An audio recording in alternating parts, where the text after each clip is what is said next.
adalah seorang sahabat bernama Sa'labah bin Hatib Al-Ansari. Beliau hidupnya miskin, tetapi kemiskinannya sama sekali tidak mengurangi kekuatan ibadahnya. Salatnya pun selalu berjamaah. Di mana ada Rasul salat menjadi imam, di situ Sa'labah bermakmum. Hanya saja Sa'labah ini aneh. Tiap selesai salat langsung pulang. Tidak wirid, tidak zikir, tidak doa. Jadi kalau sahabat-sahabat yang lain selesai salat Allahumma antas salam, Sa'labah ini malah Allahumma lantas jalan. Begitu setiap salat. Sampai satu saat beliau ditegur oleh baginda Rasul. Sa'labah, labaika ya Rasul. Kau ini macam orang munafik saja. Tidak betah kau di masjid. Atau tidak pentingkah doa dan wirid itu menurut kau? Tiap selesai sholat, pulang. Salam, pulang. Kenapa begitu Sa'labah? Maafkan saya ya Rasul. Kenapa? Saya bukan tidak menganggap doa dan wirid tidak penting. Lalu, bukan juga tidak betah di masjid. Kemudian, kenapa kau terus pulang begitu?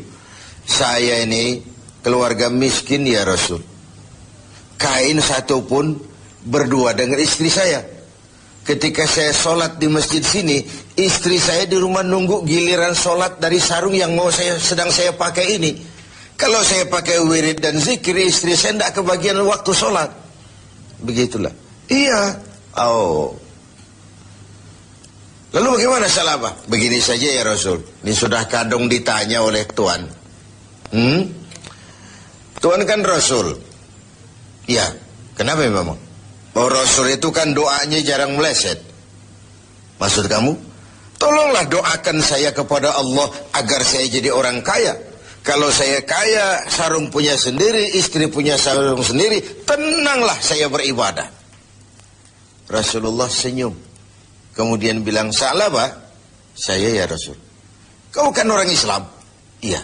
Bagi orang Islam, contoh yang paling utama itu siapa? Ya Tuhan ya Rasul. Kau lihat saya kaya? Tidak. Lalu kenapa kau mau minta kaya? Begitu ya? Iya, sudah, pulang saja. Pulanglah Sa'labah.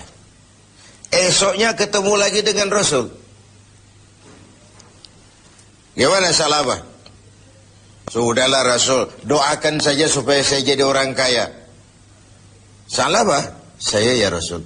Qalilun tuaddi syukrahu khairun min kasirin la tutiquhu. Sedikit kamu syukuri itu jauh lebih baik daripada banyak tapi kau tak kuat mengembannya. Sudah, pulang saja. Baik ya Rasul. Hari ketiga kemudian ketemu lagi dengan baginda Rasul. Kali ini sudah dengan tekad yang bulat.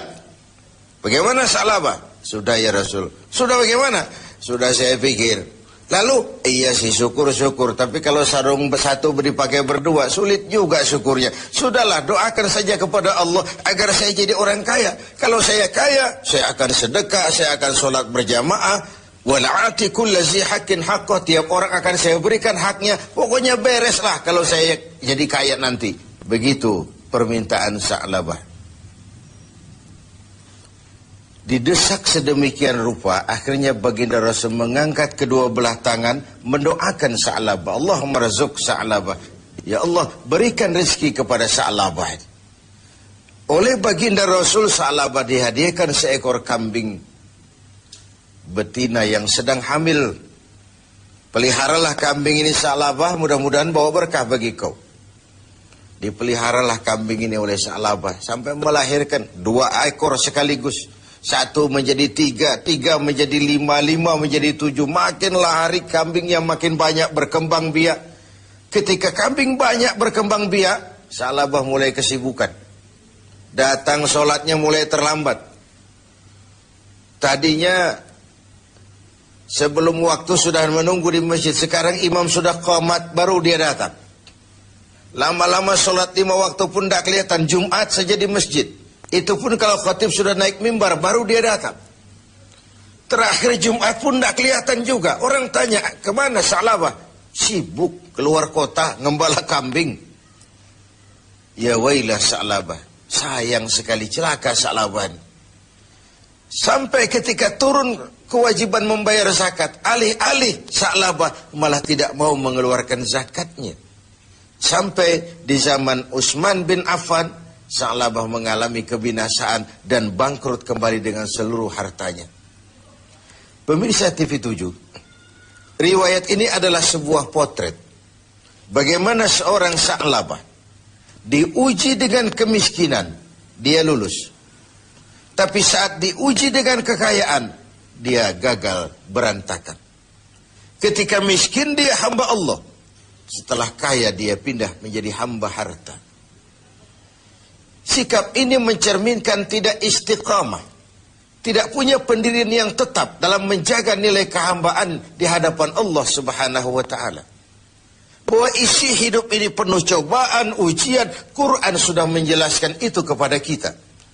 وَلَنَبْلُوَنَّكُمْ بِشَيْءٍ مِّنَ الْخَوْفِ وَالْجُوعِ وَنَقْصٍ مِّنَ الْأَمْوَالِ وَالْأَنْفُسِ وَالثَّمَرَاتِ. Dan pasti dengan lamu taukid, walanabluwannakum, dan pasti kami akan uji kamu dengan sebagian kecil dari apa? Minal khauf, rasa takut. Kadang dalam hidup kita dihinggapi rasa takut yang tidak beralasan. Sudah kaya takut kalau jatuh miskin. Sudah punya kedudukan takut kalau diambil orang. Takut kalau ada mutasi. Takut kalau harus turun jabatan. Sudah hidup takut kalau mesti mati. Takut yang sering tidak beralasan. Wal khauf, rasa lapar. Secara makro, khauf dan ju' ini kan masalah hankam dan ekonomi. Keamanan dan kemakmuran. Sering kali kita diuji dengan ini. Hilangnya rasa aman, ekonomi gonjang-ganjing, ini mahal, itu mahal, ini naik, itu naik. Lapangan kerja sulit, persaingan hidup tajam. Apalagi sudah masuk pertengahan Ramadan ke atas. Orang sudah konsentrasi, mau mudik lah, mau lebaran lah. Sehingga konsentrasi ibadah pun sering buyar. Tengoklah. Pertengahan Ramadan ke atas ini, masjid-masjid separuh saja pun sudah bagus dia. Softnya semakin maju. Artinya orangnya semakin kurang. Pemirsa TV 7 yang berbahagia. Ujian itu juga dalam bentuk wanaksim minal amwal. Kekurangan harta. Kehilangan, rampok, kecurian. Wal anfus, kekurangan jiwa, kematian. Wathamarat, kekurangan buah-buahan. Menghadapi ujian-ujian, cobaan-cobaan itu, Allah memberikan sandaran. Wabasyiris sabirin, berikan berita gembira kepada orang-orang yang sabar menghadapi segala macam ujian tadi. Siapa orang yang sabar? Alladzina iza asabathum musibah qalu inna lillahi wa inna ilaihi raji'un.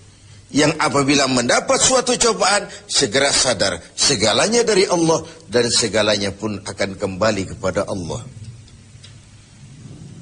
Ada baiknya kita angkat satu potret lain, potret Nabi Ayub alaihi salam. Nabi Ayub sebelumnya adalah orang yang kaya. Beberapa rasul memang kaya. Binatang ternaknya banyak, sawah ladangnya luas, rumahnya bagus.